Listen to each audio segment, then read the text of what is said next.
No problem. Okay. So what does it mean to be recognised by the WIFTs for your amazing work? Well, actually, it means a lot. It's not the recognition only for me personally, but for all my colleagues and with the people that I work. It's encouraging. It's empowering as well. As I said, not only for me, because back home, well, we went through war. We went through different transformations, and sometimes in all our efforts, it's you get sometimes tired, but then when you see people elsewhere in the world thinking of you, supporting you, really it gives you even more energy and more power to continue, and that's extremely important. So definitely it means a lot, and actually with such a wonderful organization like WIFS, and I've seen and I've read a lot, it's just amazing. So I think I'm the lucky one because many more would deserve this recognition. That's great.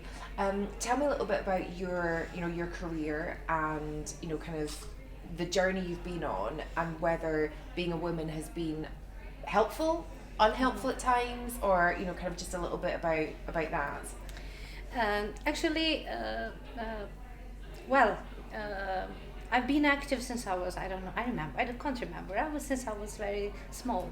But then, working when I was really young on this peace activism, we started a lot during the Milosevic time on the 80s and then on the 90s, the end of 80s and the 90s, and then after the war broke up, and after that, my city remained divided ethnically. So, and my dream was just to make the normal city again, to unite the city. And then how you can do that, only actually to work together and to listen to each other, to cooperate with each other. And when I say with each other, with the other side.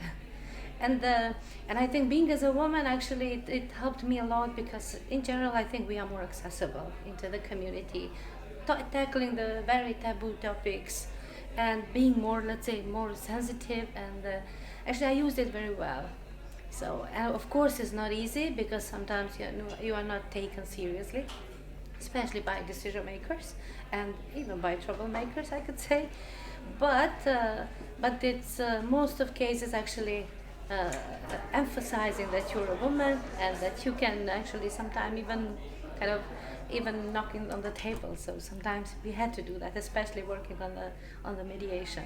So it's been a, let's say, a long journey, and by believing on people, working with everyone, I managed actually this community who believed in the shared vision to have one city, to have to have that peace in our town, that normality. I think it was growing.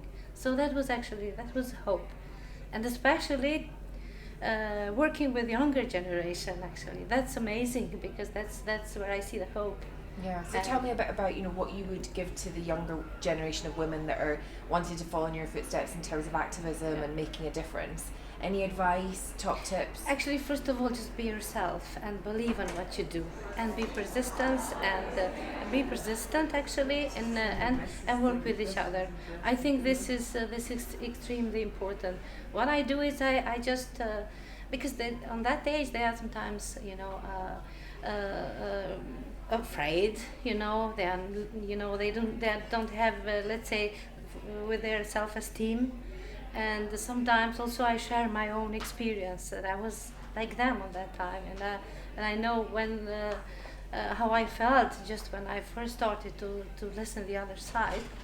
But then, so simply, I think what they need is just to give them space for them to speak out, not me speaking on their behalf, but just to open their road. I think for me this is amazing. I got inspired every day. They told me that we got inspired by you, but actually I can never reflect that energy if I don't get it from somewhere, right? And this is where I really get it from them. Amazing. Fantastic. Thank you so much. That's Thank you. great.